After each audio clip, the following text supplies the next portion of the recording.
All right. Welcome back, everyone, to another episode of the Sounds of the Hardwood podcast. On today's episode, we'll be recapping the Eastern and Western Conference semifinals and then previewing the NBA Western and Eastern Conference finals. So, how y'all guys been doing? I know it's been a while since we had an episode. So, how's life been going in our bit of a hiatus? It's Pretty good, been man. good. Pretty good. I know we've been. Sports started up for the kids, so I'm just being a sports dad, sports them every day of the week. If it's not for Mhm. myself, it's for them. And then the playoffs been fun. Been fun having basketball on every day. Yeah, it's good not seeing the same teams that always, Yeah, different mix and all that stuff. I won't slander some of the usual teams we do, so Um, I'll leave them out of it. yeah, I yeah. won't name names, but We won't do that. it's nah, We good to won't see do them. that. I know it's gonna happen in due time, so it's whatever. At this My point, Sixers got bounced because James Harden can't stay out the strip clubs, and we can Doc we can Rivers hasn't seen a we can rotation that would be feasible on the floor in a decade. So you going through it right now, Pete. I know. yeah, I I'm know. I'm I'm with you right now. Like I know. 1, 2, 3 Cancun, and just reeling right now because Uh, this was our year. Like if Embiid stayed healthy, we had a chance to get to the conference finals at minimum, mhm. if not make it to the finals. Like a really good chance if Harden had come in motivated.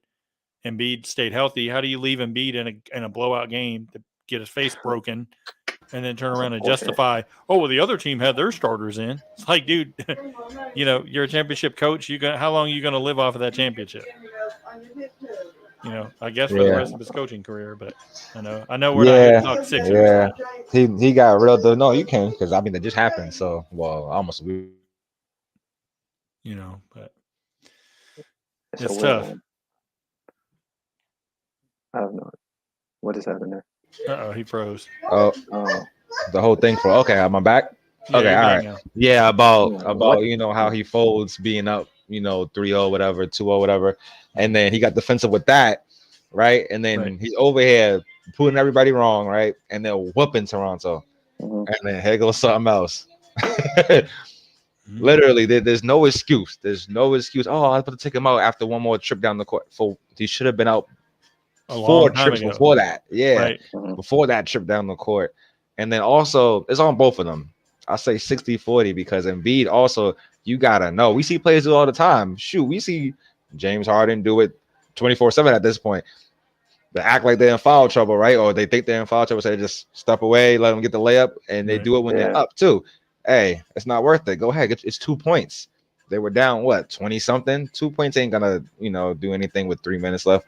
So I think it's 60-40, 60% Doc's fault and then 40% Embiid. You got to be smarter than that, man. Knowing that he's damn near up there with Chris Paul. He's getting up there with in the playoffs. Something that always I was happens to just about. Embiid. That's Yep, just where I was about to go. Like if you literally something throw Chris always Paul under the bus, you happens. got to throw Embiid Yeah, under the bus, and then you got to throw Harden in there. If he yeah, doesn't yeah. show For up not in ever clutch showing up. moments, it goes Yep, back 5 seasons that he hasn't showed up. yep. At minimum, 5 seasons that he hasn't showed up. Well, Even earlier a little bit, but he had a couple I've good series in between. yeah. But It's a. I Now, mean, do question for you guys. My fault, King. I keep cutting you you off. good, you good. Do I guess I'll go with Pete first. He's a Philly fan. Do you 110% agree that like this is like his demise? Like he's decreasing. Like this is the end of his career? Or do you think he's just hasn't been healthy? It's all coming back from what happened last year. Like wasn't healthy last year, so couldn't get in shape. Came back, probably retweaked it, played through Mm-hmm. it. Now he's in Philly. Now it's the whole mid-season trade, trying to get used to a new coach, new system. All that. Do you think it's all that? Or do you think he's it's a just little done? bit of both. So I think That's what I that think too. I think the injuries obviously play a part, but then on the other flip side of it, like Harden with the age and not taking care of his body as much as he could, the lifestyle, all of that stuff changes the landscape of he can't get by people on that quick step to Yep. get by somebody using his strength because mentally he's worried about, okay, if I make a move wrong this way, my hamstring could blow. Mm-hmm. And then at the same time, other teams have figured him out. You're going to go for the step back. We can guard it with our hands up. You're not going to be able to drive past us. So, what is he bringing to the team? Playmaking. That's not what they need. They need him for that scoring aspect because Tobias Harris and Tyrese Maxey are very streaky. They have games where they can score and games where they just don't show up. What I did like to see is Tyrese Maxey take everything to heart the way he did and show passion at the end. And James Harden's still full of excuses, putting his hands up like, "What, bro? Like, we lost. Like, what are you gonna do?" Like, it's like, okay, this is why you didn't win in Houston, why you couldn't win in Brooklyn. Well, partially why you couldn't win in Brooklyn, Mm. and then why you're not going to win in Philly because Embiid even threw him under the bus basically. So it's Okay. like, how many people have to sour on you before you look in the mirror and say, "Hey, maybe I should adapt my game a little bit differently. Maybe I can shoot mid-range pull-ups," because they'll give him the mid-range all day. He should be able to drive in and pull up from that mid-range, and he could hit at least for 8 to 10 points that way, rather than trying to get every bit of his points from the free throw line because he can't do it anymore. And Mm. then missing from three, shooting 33% as a so-called elite step back artist. It's not going to get it done. Well, I think something that, well, one, I think he's out of shape. If you hurt your hamstring and then you got to miss X amount of time, and then he tried to play on it, which probably wasn't a good idea. He Right. probably should have just been done for the season, but he felt the pressure to try to come back and play because of Kyrie being hurt, and he didn't want to leave KD out there by himself. Mm. And I don't think he had a normal off season of trying to get himself back in playing shape. If you look at Mike D'Antoni's players historically, this happens to them. When they start hitting the mid-30s, they crash and burn because you're not going to be playing 7 seconds or less running up and down the court like a track star in a basketball game in the NBA. It's not going to happen. You're not going to be able to do it for 82 games and then try to do it for 16 more wins in the playoffs. I think Harden has adapted. What we saw in Brooklyn, what we saw in Philly is him trying to adapt. He tried not to disrupt what Philly does. He let Tobias still be Tobias, Maxey still be Maxey, and obviously Embiid, the offense runs through him. I think something that is missing, that is a big point, because we only saw it with certain players struggling early on, and I don't think Harden has fully adjusted yet, is the new foul calls. The NBA not going to say it, but this is the Harden rule. These rules of not calling fouls when these offensive players lean into defenders, when they stop in front of them and they flare their arms up, this was Harden's rule. This is a person that normally averages about 10 plus free throws a game, easy. So if you say to yourself, okay, how can he get 30? Most of the time, he's getting 16 points from the free throw line. So for James Harden, that's just 8 trips. Make him, if he shoots 100%, best case, you said he goes 10 times and makes 8 out of 10.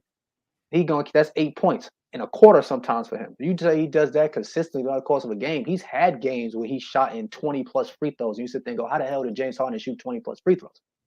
So if you knock away his bread and butter, which was getting in the lane and drawing fouls, that's half his points right there sometimes in a quarter. So you say, okay, James Harden is good for 4 to 5 points, 4 to 6 points off the free throw line in a quarter. Now he just got to hit 1 or 2 step back threes. He got 12 plus points in a quarter. No problem. Then the pick and roll is not the same. He's never had this before. Embiid is a post player. Clint Capella is a rim runner.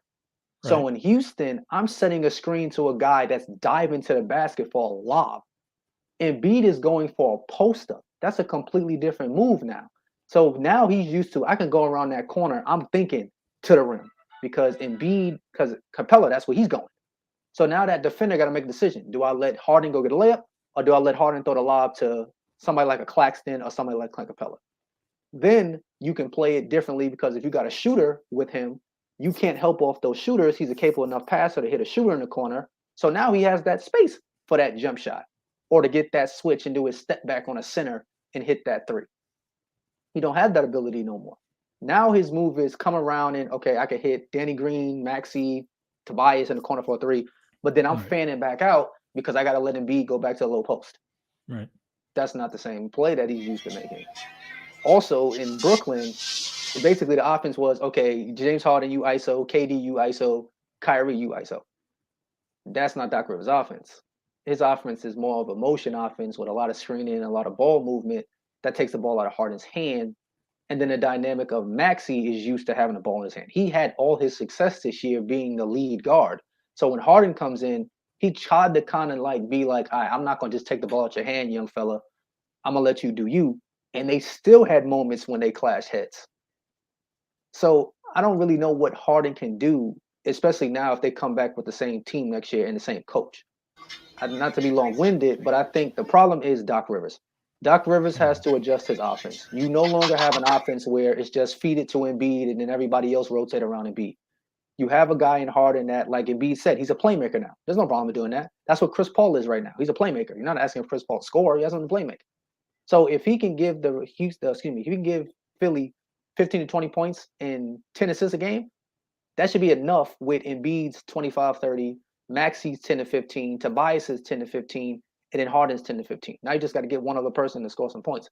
You still need a bench, which they don't have, and he doesn't utilize. Yeah. Or if he does utilize it, it's all bench lineups. And it's, I also think, I'm not sure how Pete feels, maybe he'll agree. I think what caught my eye was with the Toronto series, Thibault playing at home but not be able to play on the road got him out of the rotation. Mm-hmm. Yeah. Right. And then when you try to play him at home, now he's out of rhythm. Right. So there was I think it was, I don't know what game it was, but it was a game I was watching, and I remember him getting like a few wide open corner shots, and they were way off.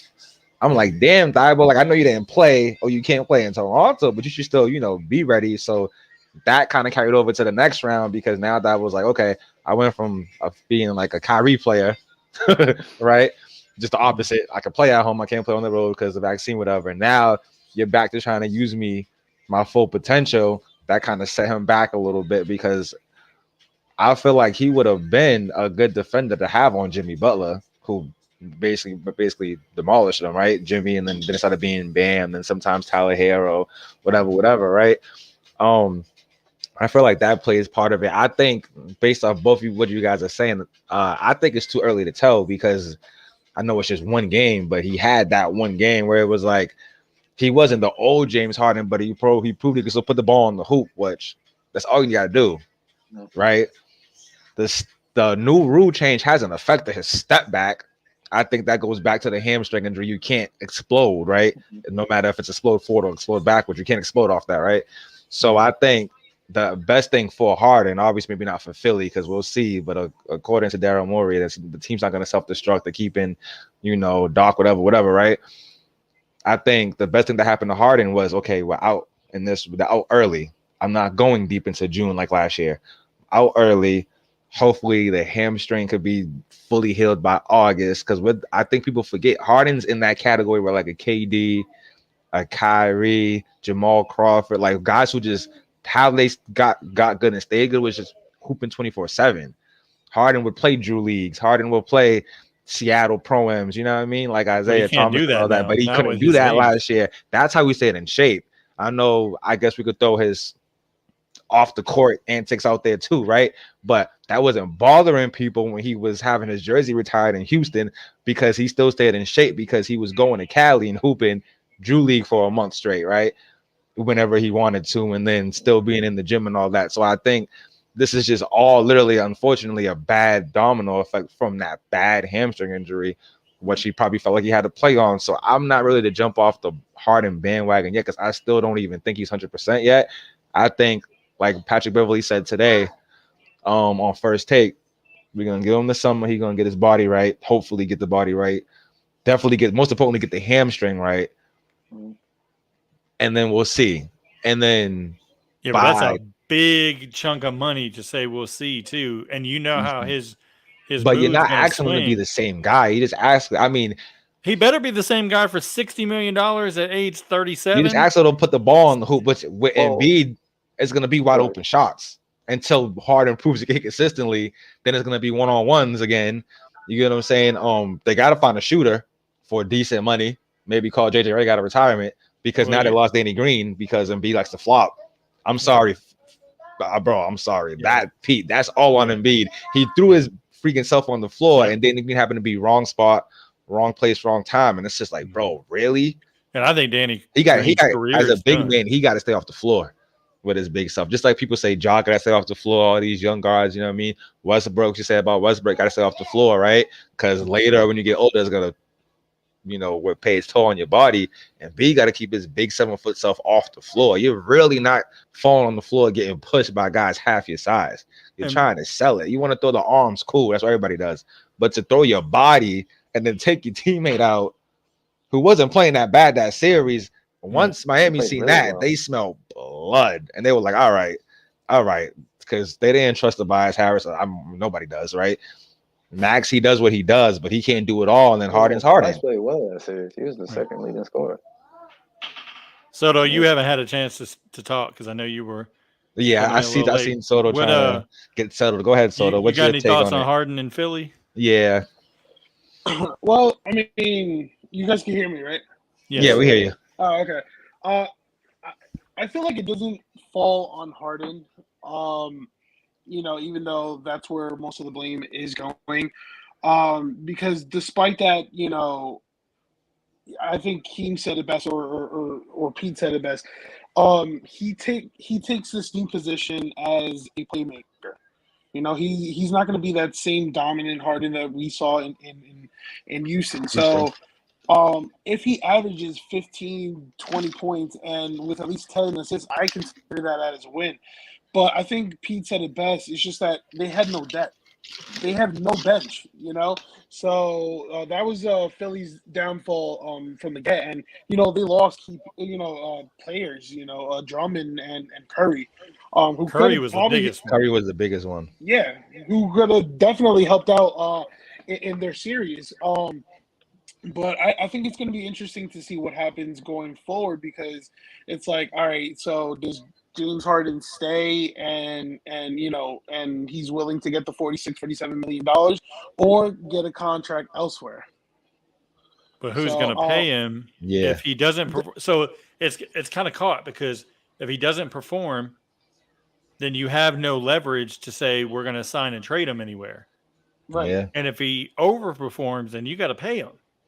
That's a lot of money to pay James Harden later in his career for not being. It'd be different if they've gone to the conference finals 2-3 years in a row and they fell short.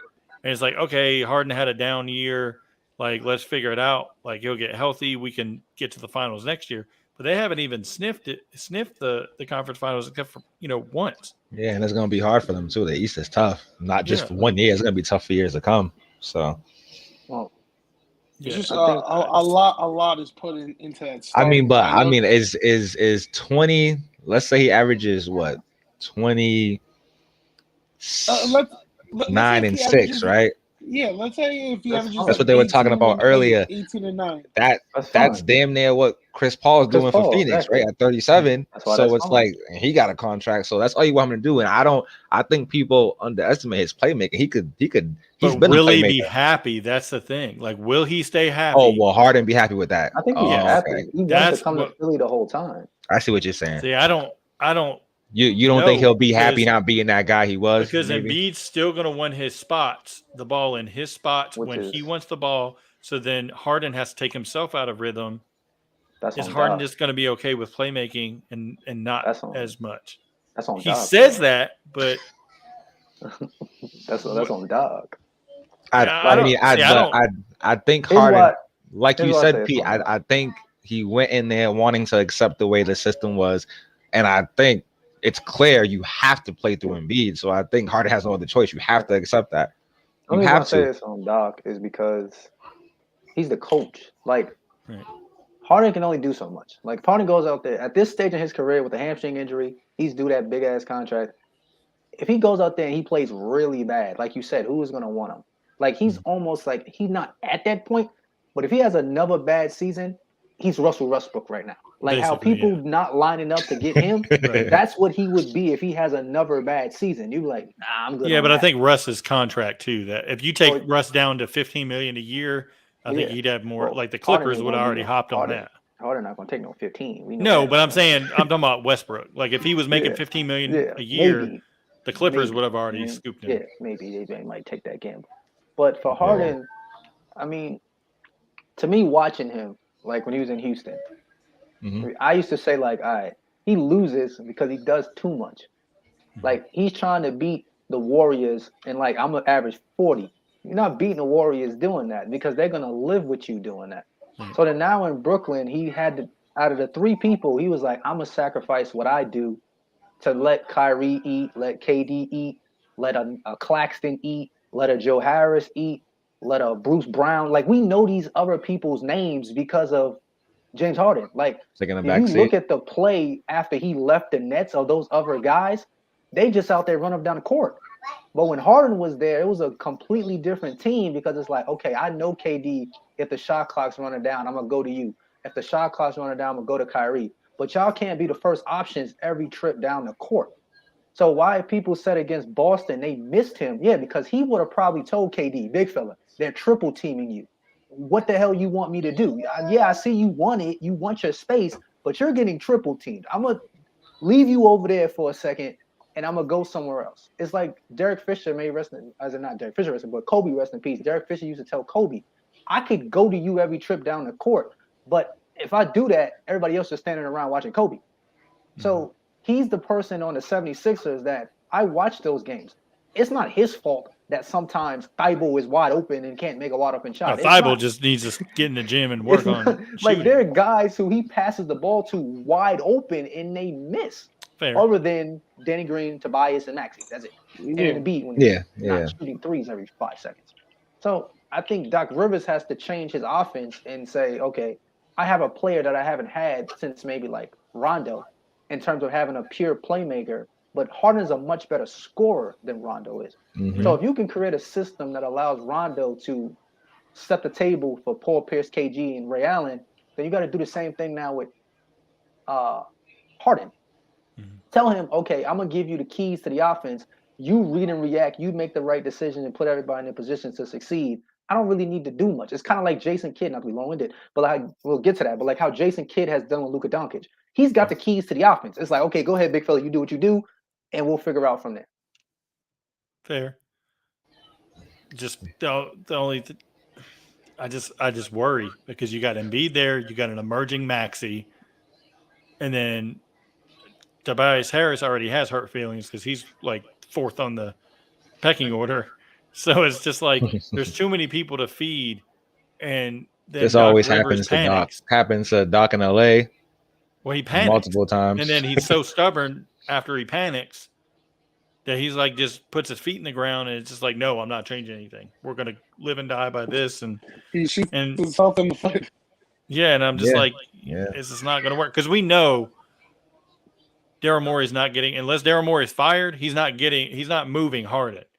Like he would probably rather get fired than say, hey, I had to make a trade and trade James Harden like willingly without James Harden wanting out. Like it's not going to happen. So ultimately, James Harden would get paid, which then leaves no cap room for Embiid's career for the next 5 years.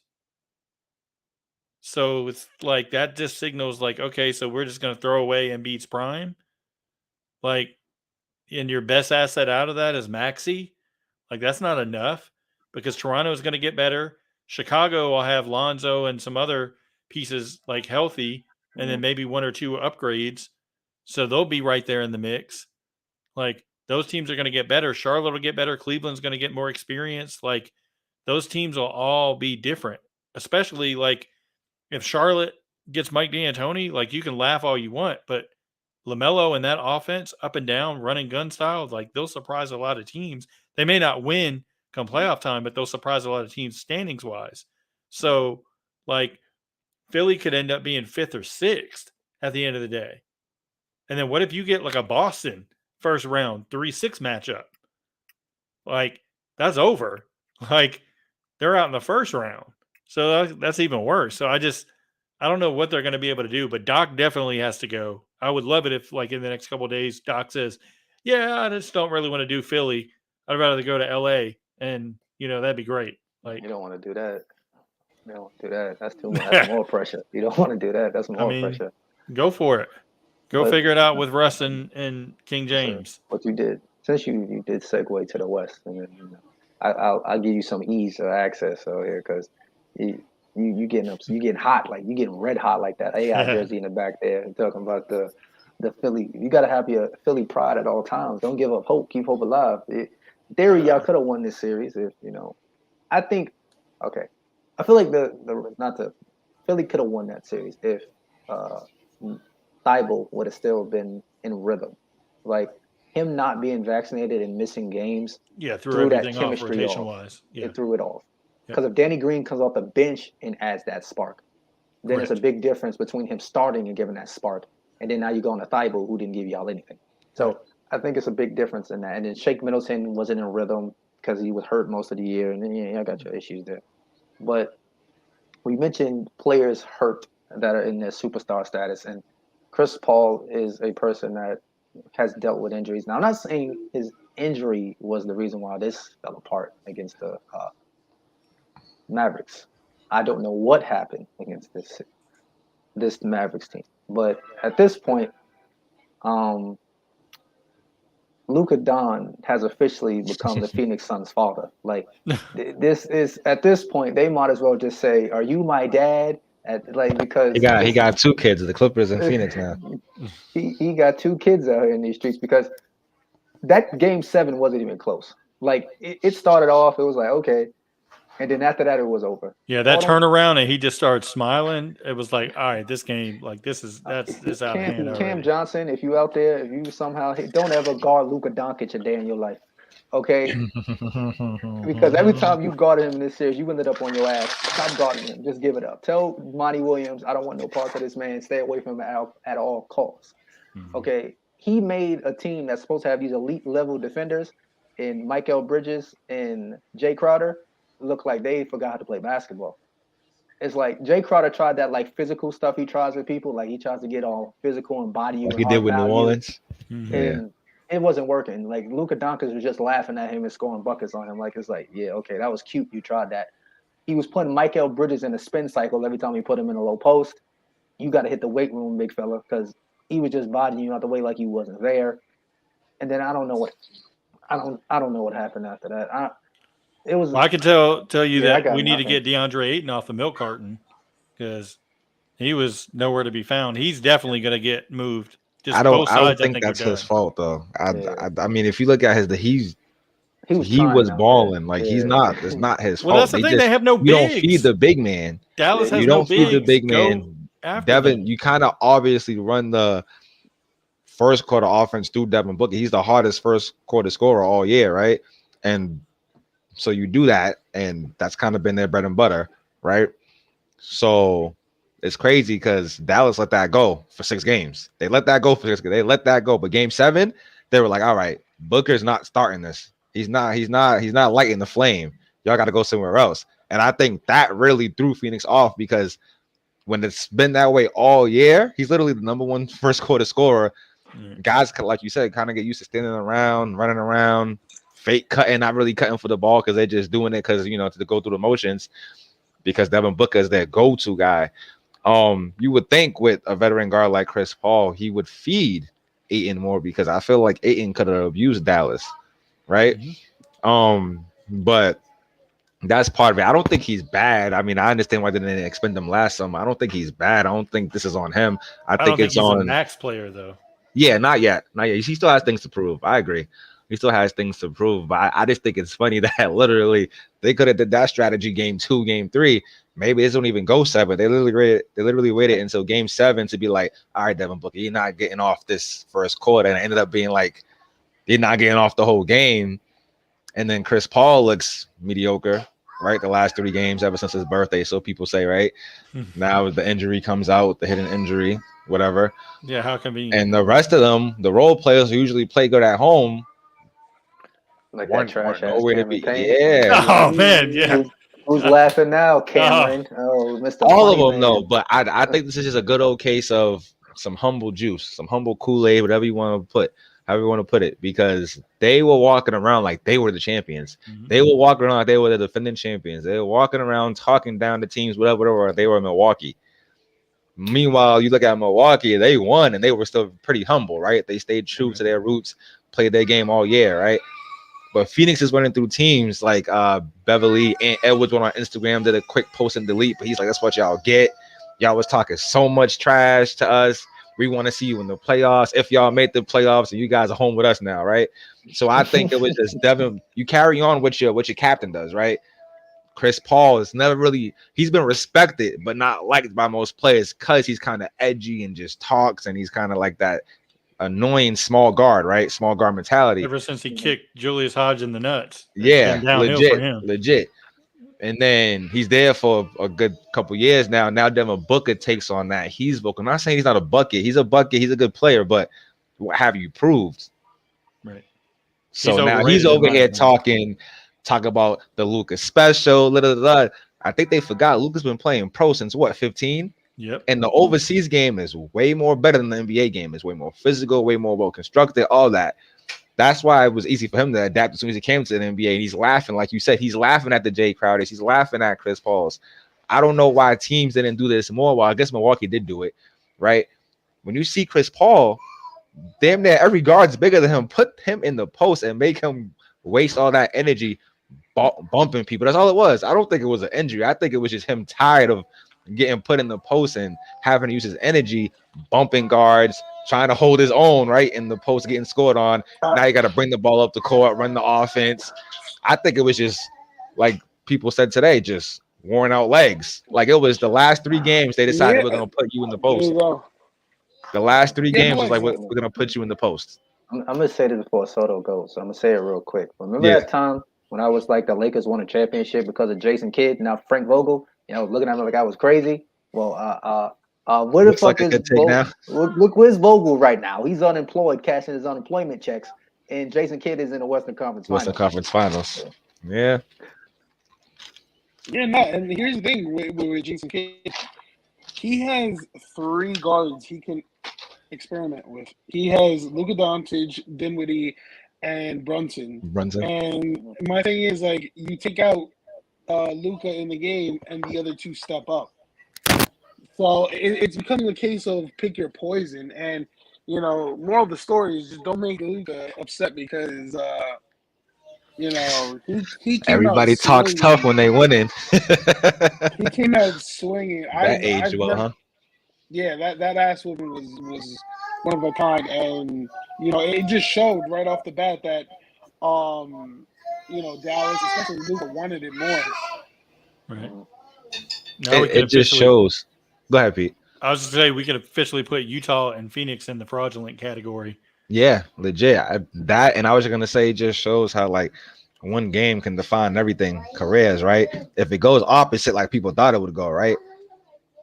Are we saying, damn, does Dallas need to get away from Luka? Do they got to put more shooters around Luka? Right? And then Chris Paul finally gets over the hump, and then Phoenix. You talk about Phoenix go to state, whatever. Does Phoenix have that, whatever, right? But not only did they get smoked, the 2 main guys, your 2 stars, Chris Paul and Booker, played like trash. They almost got beat by New Orleans. Questioning legacies. In that game 7. Now you're talking about Booker's on the same level as, these guys, and Chris Paul was a 0-8 game 7 record now. 0-7, whatever it is. He has a 1 in game 7. It's like, yo. Now everybody's legacy is tarnished. It's like, that's just how it works. Off one game. Add Ayton to that list because, you would figure that, Dallas having no true big, that Ayton was going to, like, dominate that game 7. And, he picked up 3 quick fouls. And I think it was more of a mental thing. And he was just, like, frustrated with how things went. But, like Pete said, he's definitely not a max player. And, rumors already starting with, like, he's possibly heading to Portland to play with Dame. So, so now it's like it's a whole shit show for Phoenix. Yeah, I mean, you go back to Phoenix, New Orleans, and look how much Jose Alvarado was locking up CP3. Yeah, I mean, people say CJ didn't play bad, but I think he might have been nursing an injury too, because I feel like he had a good game 1, maybe game 2, and after that he kind of disappeared. He was kind of out of rhythm, right? I feel like if CJ's the CJ they got mid-season when they first got him, then you're right. They probably do beat Phoenix because Ingram, the price went up for him. Like, he showed himself. He's like, hey, don't forget about me. I'm here. Like, you guys were trashing me when I was with LA. left me. Let me Well, go, he was whatever, hot whatever. trash when he was with LA. He was still young. Like There's a some difference. players take He wasn't longer to getting develop. trashed. He was Not everybody could develop like a Luka right there or get instant success like a Tatum and stuff like that. Some guys take longer. It happens. Yeah, it do. But They had that again, time. it's the NBA. Not even all pro sports. They don't have patience anymore. They don't have patience for that. This is what have you done for me lately? They were doing nothing lately, unfortunately. Yeah. I know y'all said Aiton's not a max contract player. I know y'all that's been floated around out there. But I feel like for Phoenix, it's not. It's just paying him what he's worth to that team. Like I know everybody gonna say max, but Rudy Gobert is on max. Like we have to like think about that. Yeah, but that's a big difference between defensive Wait. player. I'm saying no, but Rudy Gobert looks great defensively, and I mean I'm gonna let you finish, but I just wanted to say wait for a second because I felt like somebody was gonna say Rudy Gobert is great defensively, and I just feel like he looks great because his perimeter defenders suck ass. Like he got so many chances to block shots because who on Utah's defense puts anybody in front of him longer than 2 dribbles? That's so fair. like That's he fair. has no choice to be that good defensively. Fair. But he's gonna get a max because it's like in Phoenix, he's that important. Like if you took DeAndre Ayton off the court defensively, who are you gonna put at center? Jay Crowder and play extremely small. Like they don't have another center option. McGee. So I love It worked for the Warriors. Like I love Bismack It worked for the Biyombo. Warriors. Hey, he had that streak with Chris Paul, pick and roll. I'm saying all Chris Paul needs is a rim runner. We already went over that. Plug All and Chris play Paul a needs is a center. rim runner. They can plug and play a center. Ayton. He made DeAndre Jordan look like a beast, and now look at DeAndre Jordan, right? Like people saying, but that's what I'm saying. Like for went Ayton, crazy for Doc for that playing him. bro. Like I feel like you took Phoenix. Phoenix don't want to see those days. Like when he was not playing well early in the season, we saw what it looks like when DeAndre Ayton is not engaged. Like when he was kind of maybe in his feelings about not getting that max, they looked horrible. It was like, what the hell's wrong with Phoenix to start the season? Because he wasn't as engaged. But then when he flipped the switch, then all of a sudden they like skyrocketed up the Western Conference again. So it's like even in this series, he did all he could. He was blocking shots, he was getting rebounds. But what can he do when Luka Doncic is basically just saying, okay, I'm going to score on you this possession. Everybody else get off the way. I'm going to score on him real quick. And then when you got Jalen Brunson coming down saying, I bet I'm going to do the same thing, Luka. Let me see that real quick. I'm going to score on him too. Spencer did when he came in the game calling ISOs, hitting step back threes. It was that type of party in that game 7. So it was like there was nothing Judge Ayton was going to do. Maxi Kleber had games when he hit threes like crazy. So when you got the whole team picking that poison, Ayton is just like, I can't guard everybody, Monty. You're going to have to help me. So I think what Phoenix learned is maybe you reached on Mikal Bridges. Yeah, he was playing well, but maybe you reached a little bit with giving him his contract before you gave it to Ayton. Now you got to give Ayton his because he's going to look at Mikal Bridges' performance in the playoffs and go, he was nowhere to be found, and y'all paid him. Now you got to give DeAndre Ayton a max contract. I thought that was the biggest mistake they made was giving Mikal Bridges his money first. Because now, if I'm DeAndre Ayton, I'm going to look at his performance in the playoffs and go, what's the difference? I mean, to be honest with you, if I'm a Western Conference team, I would look at Ayton and put the dent on Phoenix. Any team that can afford to get him, hell yeah. Any team, I'm with you. I don't think he's a bad big at all. I think he has great touch, has a good shot. He's good on defense. Like he's what you need in the big. Like he's literally what you need in this NBA in the big. I don't know why they didn't give it to him last year. That shocked me after his performance last year. So I don't know. We'll see how it plays out. Charlotte always needed a damn big for 2 decades, man. I'm just saying, but like he would be him and Melo together. They needed a big since Al, right? Since Big Al, ever since Big Al left, they needed a big, and they never go for bigs. I don't know why. That's a whole different story, though. We're not gonna waste our time on them. Now, I know we covered the series, but it's only fair, right? We did Philly. Yeah. Pete already gave his, what he thinks Philly, and we all kind of gave us what we think Philly needs to do to make an improvement to that team long term. Pete is going to be bald. I missed the longer he sees Jay Harden, it seems like. I missed the first 10-15 minutes of Pete's eulogy. And I'm good. Check his Twitter. You'll see it all. You'll see it all. I loved it. He was he was angry on Twitter. Yeah, I'm good now. I think I got it. But what does Phoenix do? Because if let's say they go back to the same, because the conversation was looking like whatever number Ayton is talking about, they're not feeling that price. So let's say he goes back this offseason and he says to himself, okay, I played well this season. You already gave Mikael Bridges his money. I think I'm valued more than what he is to this team right now. Right. And they still go, nah, we good on that. The owner still goes, Right. I'm not Robert giving you Sarver. that. And He's they lose notorious for DeAndre being Ayton. cheap. They lose Ayton. Let's say worst case scenario here, they lose Ayton. What can they bring in to replace him, and how would they have to restructure their team if they were to lose DeAndre Ayton? Well, you need somebody. If you plug and play a center, you need a rim protecting center Okay. first. I mean, Depth you could. for the team. You need a backup point guard What do you to mean? Like lessen. No, Elfrid Payton either. You got two of the worst point guards in the league backing up Chris Paul. They just don't have much of a bench at all. That's where they need to really flesh out like what they're going to do. You have to have shooting, and you need to have switchable defenders. That's what they need to focus on. Get a package of assets back, whether it's some picks or whatever. Then they can flip those picks together with what they have, like asset wise, and maybe get like a star player, like a power forward, because Jay Crowder is not going to make it. Hear me out. I'm gonna say something stupid, like, but hear me out, all right? Because you said power forward. I'm gonna say something crazy, and Soto may or may like this idea. Let's say hypothetically that the Knicks was like, Ayton, Oh my God! and we said we're gonna give you a package that included Julius Randle, Mitchell Robinson, and Evan Fournier for a sign and trade of DeAndre Ayton. No, Do you but think see, Robinson, Randle, and Fournier helps them in terms of some depth and some shooting? If I'm the Knicks, I do that because I get off all that money.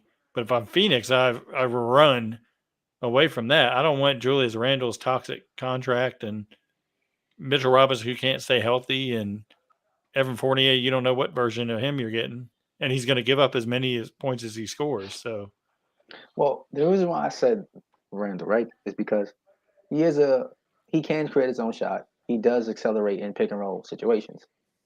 Chris Paul does better when his four man is a really good pick and roll. If you look at David West, you look at Blake Griffin, he does better when that pick and roll option is a four man, not the five man, where you put the five man in the dunker spot and then let him post up.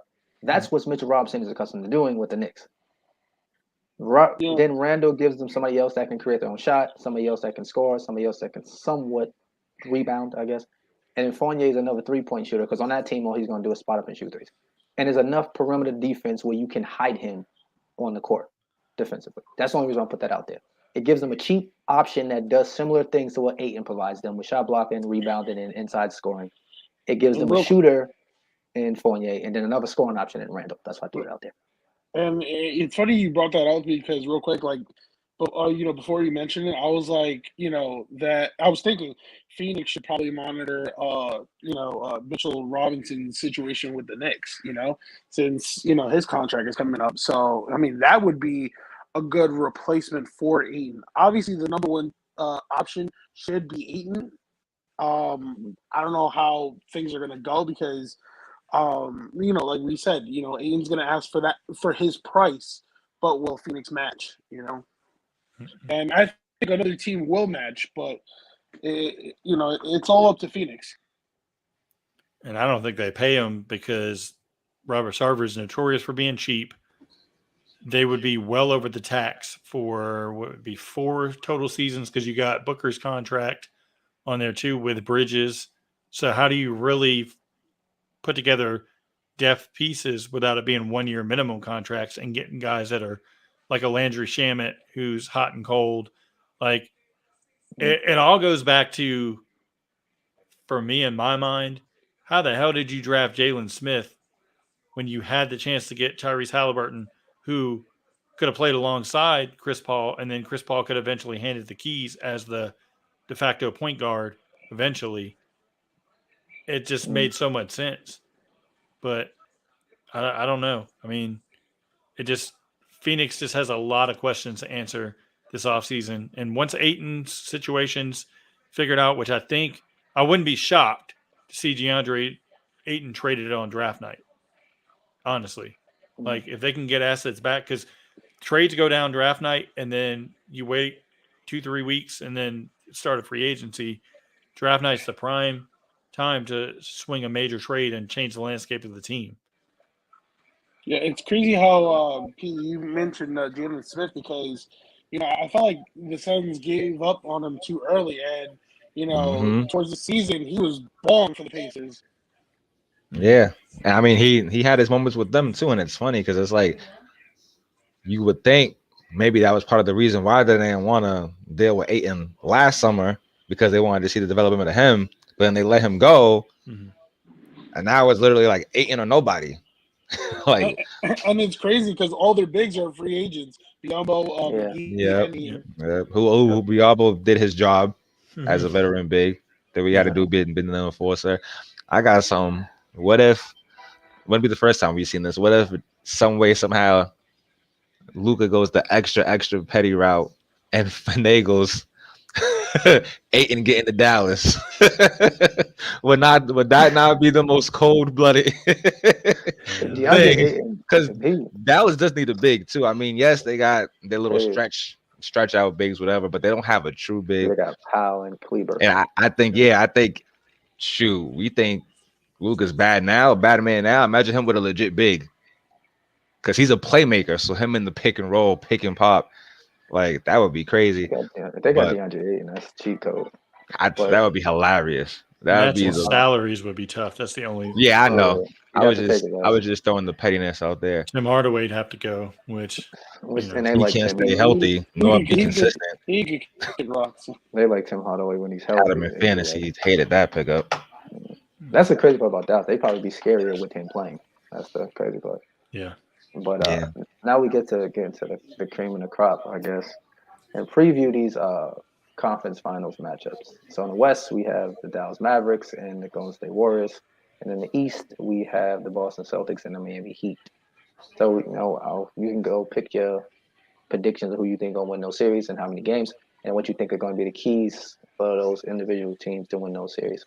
And just before somebody starts, I want to personally say that I feel like Paul got a little nervous because he gets his ass bust by Curry all the time in the playoffs. So I feel like he got a little nervous, like, damn, I gotta get off that light skinned nigga. Nah, I'm good. I'm gonna lose now. Just get it over with. Because the last time he had to guard Curry, he hit the nene and fell on his ass. So I don't think he wanna be nowhere near Curry right now. So I'll start off in the East because we was last in the West. So I'll start off in the East, and it's only fair I go to the Bostonian himself. And the Ant fan here, the man that was that had a mood swing with his Boston Celtics throughout the whole series. From when they was playing bad, he was like, "These niggas is trash. I can't even watch the games no more." Then when that was early in the season, and then they turned that around. He wanted email Doka. Hey, check the tape. I predicted that they would turn it around. I did, and I said it was a crazy mid-season prediction, and he was like, well, it's not really crazy, Anthony, that's your team. I was like, I know, but they're playing so bad that I mean, obviously me being a Bostonian, I'm going Celtics in 6. I'm saying 6 because that's the magic number for them. I'm not sure about them in a game 7, right? Not because I don't have faith in them, just because on the road, whatever, even though I think they've been way better on the road all year than at home. As we can see, they dropped game 1 at home to Milwaukee, then dropped game 4 at home to Milwaukee, whatever, right? So I think they still won tomorrow, which is going to set the trend. And then just because Miami's been sitting for a week and there's still no Lowry, which came out early today, which I thought that would be a key, but I think he retweaked, what was it, the hamstring, right? When he did come back that game in Philly, which I think was game 4? Game 3, maybe he retweaked it and then walked to the locker room, and now he's back in the street clothes. I think not having Lowry is big because Lowry kind of always plays well versus Boston. Even when he was with Toronto, he played well versus Boston. Not only because Lowry might not play whatever for X amount of games, but also because I just feel like Boston wanted this matchup. We all talk about the bubble. Everybody talks about the bubble. And one of the main things that pops up in the bubble is how Miami was good and how they got through Boston and Milwaukee, right? And I think most importantly, Tatum and Brown look at that as, they're not really like that. They respect Jimmy. They respect Bam. But the others, the Duncan Robinsons who really got burned versus Philly, the Tyler Hero, 6th man of the year, right? AKA Bubble Boy on this side of town. Over here, we call him Bubble Boy because that's what Jaylen Brown called him mid-season when he was locking them up. I think they want that payback. They're trying to get payback on everybody who did them wrong. First, you got Brooklyn, right? Handle that. Then you go through Milwaukee, who took whatever. That's always a good matchup, though. Handle that. Be the Man, he's defending getting champs. everything off his chest. And then now you got to deal with Miami. I think it's 6 because it's going to be more guard oriented, and I think both teams have a lot of guards, but I think Boston guards are better. Their role players will show up because they've been getting play all year, and they've been in the system all year, and they just have that confidence. Meanwhile, you don't know what Tyler Hero is going to show up. Right, you wouldn't even know what Jimmy Butler's gonna show up. Like, yeah, he's gonna play defense, but sometimes Jimmy Butler has nights where he just wants to chill out. Right, even versus Philly, he had nights where whatever. It's just like, yeah, Jimmy did okay, but he wasn't, Jimmy Butler, right? So I think it's gonna come down to that, and hopefully our bigs, aka Rob, if he's okay, which I know they activated him for Game 7 yesterday, and he didn't play because we didn't need him. As long as he's okay and that knee holds up, I think those are the keys right there. Is our guards and us having actual good bigs to deal with Bam. We got 3 bigs to throw at Bam, technically 4 if you count Grant. Okay. So that's why I think Boston is 6. Okay, I'm gonna be different then. I'll go second because you're the Boston fan. I'm a Lakers fan, so I'm gonna go different. All right, I'm gonna come in hot. I'm gonna go Miami. I'm gonna say same games, but I'm gonna say Miami in 6. And here's my reason why I say Miami in 6 because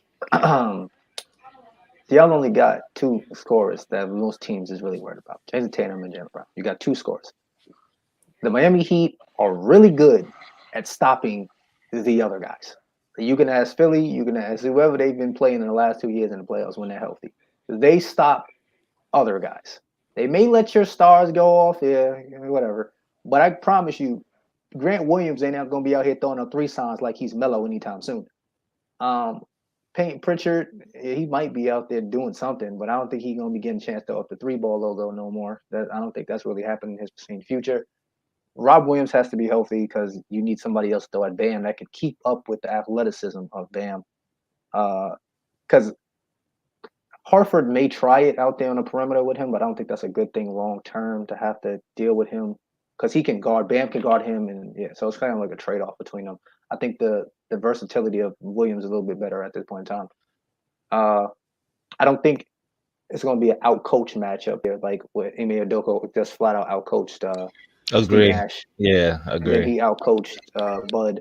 I think this is going to be a better little matchup coaching wise. Miami likes to play zone, so you're going to throw some schemes at them that's going to try to keep the Celtics off balance a little bit. I think the X factor that is going to be in this series, I think, is going to be Victor Oladipo. The only reason I say Victor Oladipo is because of the fact that he's a better defender than Tyler Hero, and he's a better defender than Duncan Robinson. So if he needs to put somebody out there to try to put another body trying to defend Tatum and Brown and will not lose some offense, I think Victor Oladipo is that option. So I think if he gets a chance to play, that Oladipo can have an impact on this series more than he'll have any other series because of the fact that he's a guy that Boston is not going to be keying on defensively, but he's capable to score 15, 20 points. And he's a good enough defender that he can spell minutes on Brown or Tatum. I agree.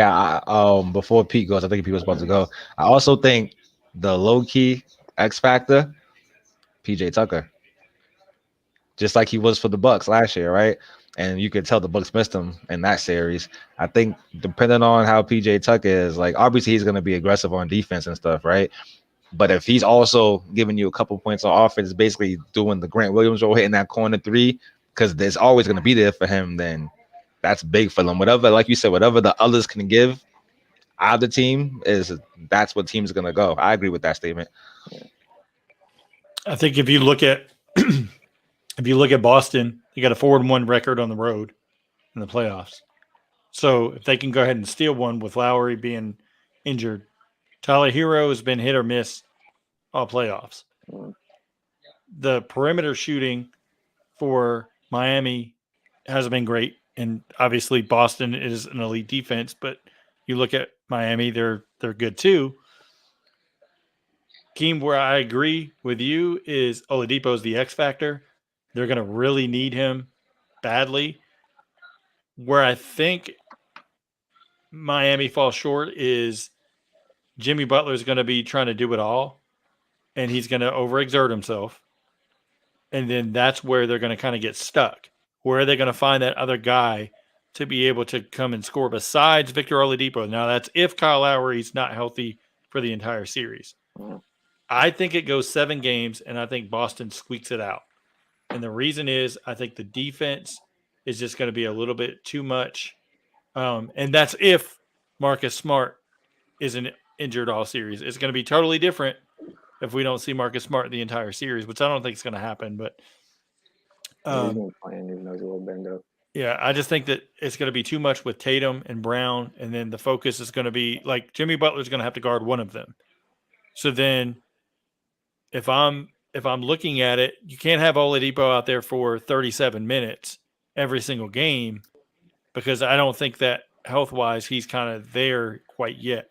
So then that leaves Tyler Hero on an island against either Tatum or Brown. And, I mean, Tyler Hero is going to get scored on every time. His backup is Duncan Robinson. He's going to get scored on every time. Max Strus isn't that great of a defender. He's going to get scored on. So I just wonder if there's enough on Miami to score on their end. It's going to have to be Bam Adebayo going from 14 points a game up to 22 for them to have a chance to overtake Boston. And you're going to have to be without Robert Williams for a good chunk of the series as well. Otherwise, I think Boston gets the edge. It's not going to be easy, but 7 games, I think Boston takes it. Okay. What you got, Soto? Soto, Henry, what do y'all? So I had Celtics in 7. Okay. And if it wasn't for the injury of Kyle Lowry, I probably would have said Heat in 7. But I think with the injury to Kyle Lowry, it's like, all right, Jimmy Butler is the man. And you have Bam, who's going to have his hands tied with Horford. And I got to tell you, Horford is old, 35, 36, but he can still play pretty good defense. He's no scrub. And, similar to what Pete said, it's like, all right, so Jimmy Butler is going to lock who? Brown or Tatum? So one of those two, one or the other are going to show up. And then with Boston, you have the reigning defensive player of the year in Marcus Smart. So he's going to lock somebody up. He's either going to guard Tyler Hero, or, you might even, put him on. Be Jimmy Butler. Yeah, Soto's having a connection problem. Yeah, he said the connection on his phone died. Knowing him, probably the phone died. He never charges that thing. So go ahead, Henry. What you got? I'll just make it quick because my connection is the same issue right now because I'm using my phone. But yeah, I probably think I would see the series going to 7 games. I don't see it going anything less than that, unless bearing a major injury. I know that Lowry is out for Game 1, so that does hurt Miami a little bit when it comes to a little bit of the defense, because we know Lowry is also the other bulldog in defense when it comes to Butler. But yeah, I think Miami's been playing great. Boston played a great series against the Bucks. It was a good game, basically. I know, obviously, Boston was hyped, and I know Milwaukee fans were upset, but it is what it is. It wasn't working yet. Soto said his stuff shut down, so that's it for him. That's what he said. But yeah, I see the series going 7 games. It's going to be good, definitely. I think honestly both series will go 7 games. Honestly, that's just my opinion. Yeah, I agree. I see 6 or 7. I think for rating big. Yeah, they wanted to both go 7. Let's be honest. Yeah. I think it'll be entertaining to both win 7. Yeah, I think it's gonna be a fun series. But I also feel like yes, Oladipo, but just I don't know. I just feel like Miami just had what you are usually doing your number 1 team, right? They just had an easier run. So I feel like they might kind of walk in there with their chest poked out a little bit too much. That's why I got Boston still in Game 1. Then this one of the adjustments happen. And then Game 2, they come back on track, more focused. Meanwhile, Boston might be like, all right, we got what we wanted to do, right? We'll take the split, and then we'll take it back to Boston. The question is, how does Miami play when they're on the road? Because they even looked questionable game 3 in Philly. I know Pete seeing it. Pretty sure everybody's seen it, right? Game 4, yes, it was the Jimmy Butler game. He set the tone. But like you said, Keem, if Jimmy Butler feels like, oh, things are close, this is what I got to take over, me being the vet, like you said, how's that going to go with the rest of the team? Is he going to take bad shots? Is he all those little 2 seconds fadeaway threes with the shot clock running? They're not going to always go in. And I feel like versus Philly, he always has that motivation because it's Philly, right? The team that picked Tobias Harris over me, as he said after they took care of him, right?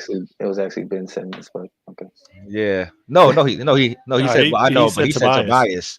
He said Tobias because I mean, I don't know if it was really. I think it was. I think it was Tobias. Well, technically, what's crazy is they paid Al Horford. They didn't pay Tobias with that money, and Ben Simmons cried, and that's the rest is history. That's also the same time they lost JJ too, right? They lost JJ and Jimmy. Yeah, they didn't want to pay JJ and Ben that money because JJ took the smaller 1-year contracts 2 years in a row.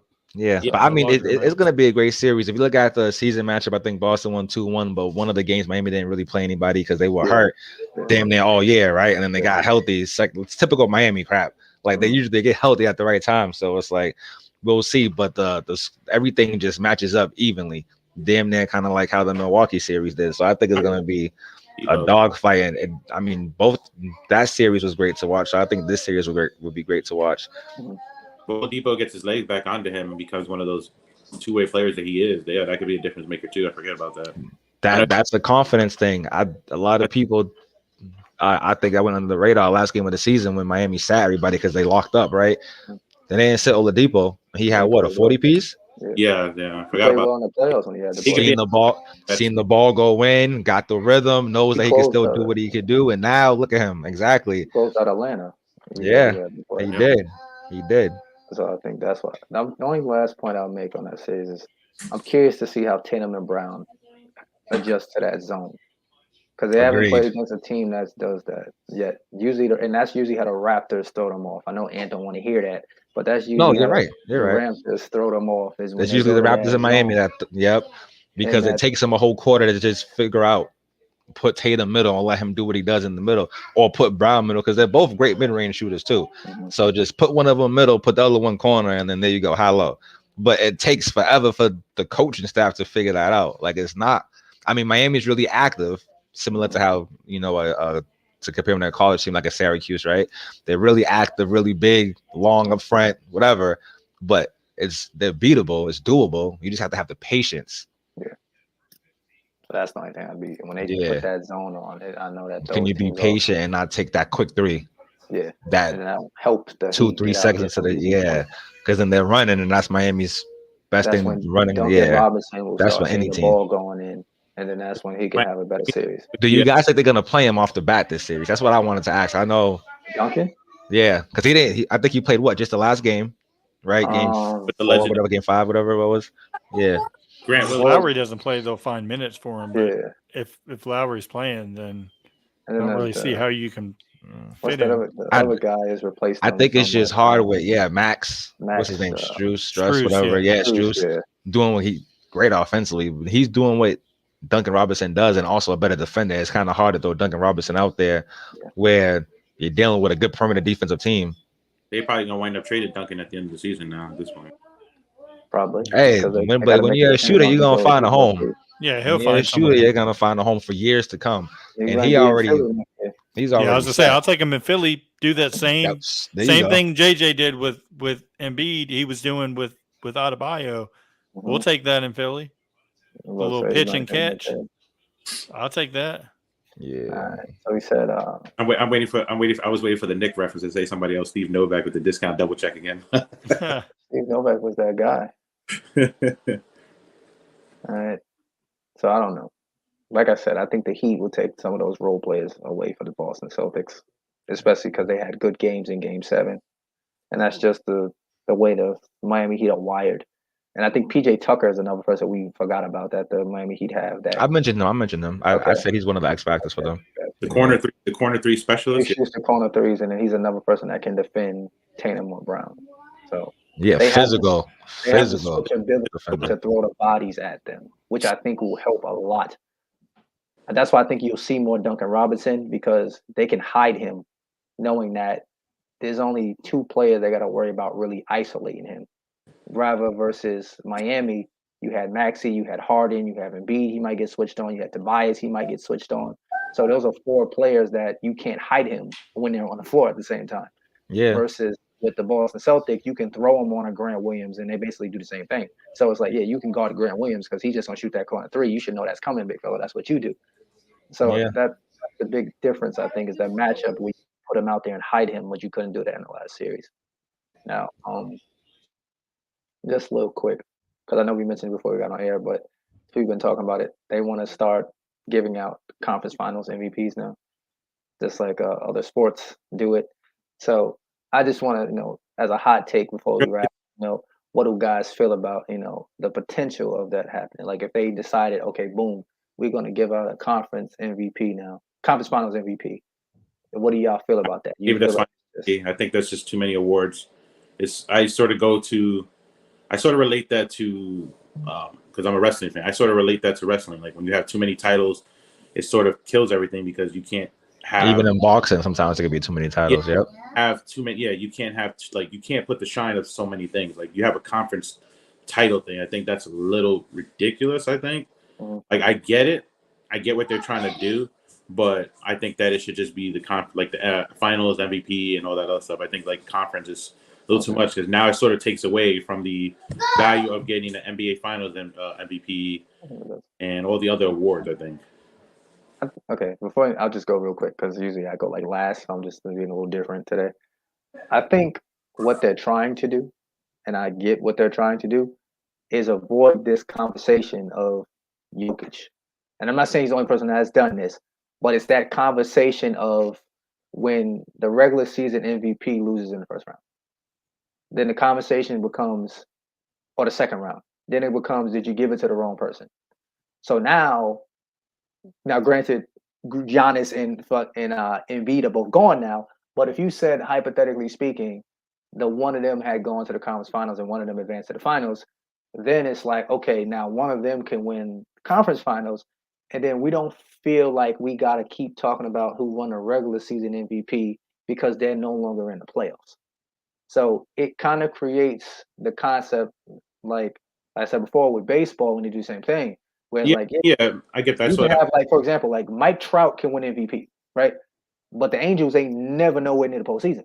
But you can't argue his stats that are good enough that you can say he won the regular season MVP.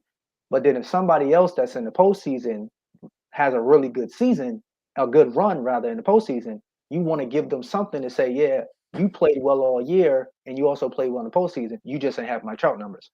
So I feel like that's the same thing you could argue like right now. Like hypothetically, let's say the Mavericks beat the Warriors.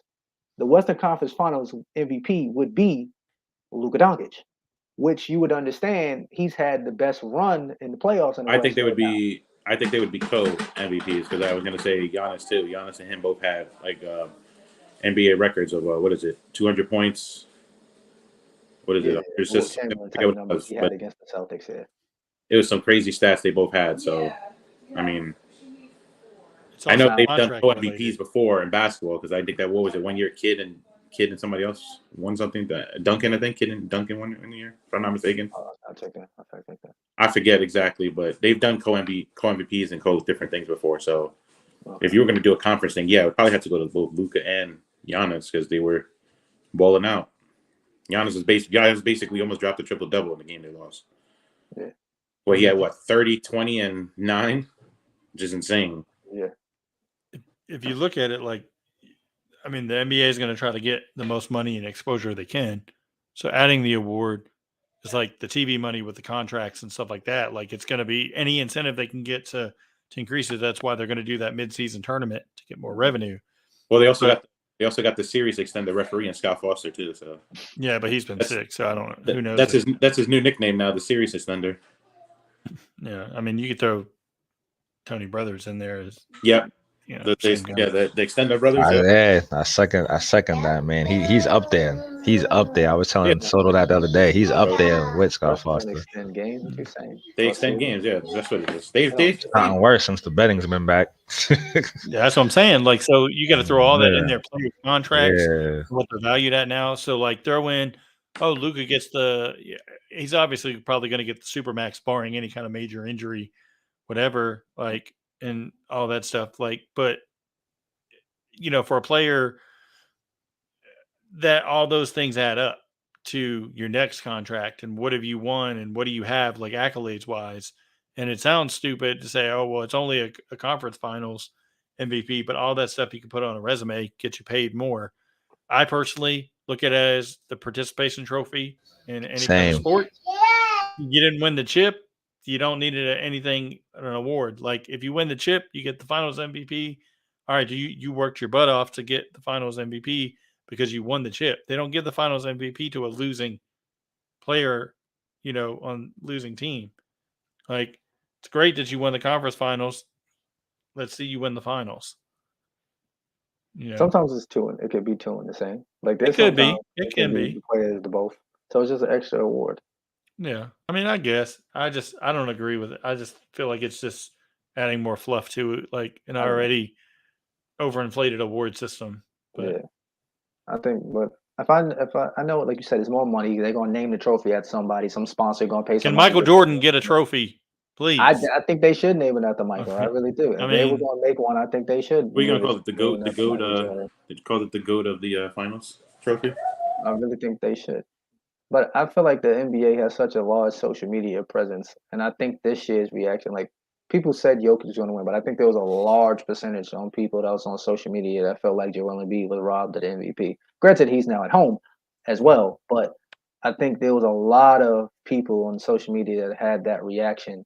That was like, oh, the MVP was like, even on ESPN, you had Kendrick Perkins and guys like that, to name a few, not to name that said, I think they got it to the wrong person. Anybody claim no Kendrick Perkins out here? So when you have other players and former players and current players saying publicly that they think the MVP went to the wrong person, it's not a great look for the NBA.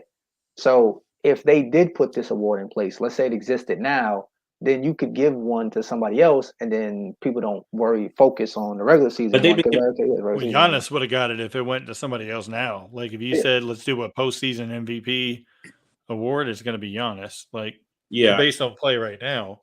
I'm saying, like, I feel like with sports in general, Keem, like, I feel like all the time the MVP is always given to like a player on a losing team, and I thought it should always be given to teams that win, like actually go to the playoff. Yeah, it was that way for a while. Well, Russell Westbrook started that trend. Yeah, so. I know that. Yeah, Russell Westbrook and James Harden. like baseball is the same way. Like back to what you Keem mentioned before, like about the playoffs and everything else and whatnot. Like baseball is the same exact way. Like there was years that the MLB, I will say this, is very biased towards Yankee players. They typically steer away from giving Yankee players MVPs, even though there's been years that they deserved it. So I mean, like they give it to guys that don't make the playoffs. Like I know I'm not knocking Trout out because Trout is freaking probably the MJ of baseball right now, the way he plays and everything else. But I think those awards need to be revamped. Like if people really want to make winning behind it instead of doing the analytical, nonsense that they do with the per and all the other stuff they focus on for Jokic, because obviously we know Embiid was up basically right neck and neck with him for that. But obviously they consider everything else that Jokic did as a whole for the award, But do I think they need to revamp playoff consideration and things like that? Maybe even make the award presentation later on to see how a team does. I'm for that too, because then that'll give the writers and everybody else more time to see collectively how the player performs. But I mean, we covered a lot. We covered we recapped the semifinals. We did the preview of the conference finals. I won't do the finals. I'll say that for another episode. And we discussed the potential of adding more awards to the NBA, which y'all as a collective unit kind of feel like that'd be like a participation award type of thing, and just giving out another award for the sake of giving out another award. But I think that's the generation we live in now. Everybody gets a trophy. You know, I don't care what youth level Ant, you know, he out here with the youngins now at these tournaments. Everybody get a trophy. You can lose, win, don't matter. You're gonna get that trophy or that T-shirt. That's how they do it out here in these streets. They give you a pre-championship T-shirt just so you don't feel get left out that you didn't get to the championship and not get a T-shirt. So that's the environment we live in. I wouldn't be surprised if it made its way to the NBA because that's the average fan now. But like always, if you missed the beginning or any parts of our live podcast, you can catch it on our YouTube channel, Sounds Like Hardwood Podcast. If you prefer to listen to an audio version of our podcast, we post an audio version of our podcast to Anchor, Spotify, and Apple Podcasts. Like always, thanks for listening, thanks for watching, and we'll see you in the next one. We out.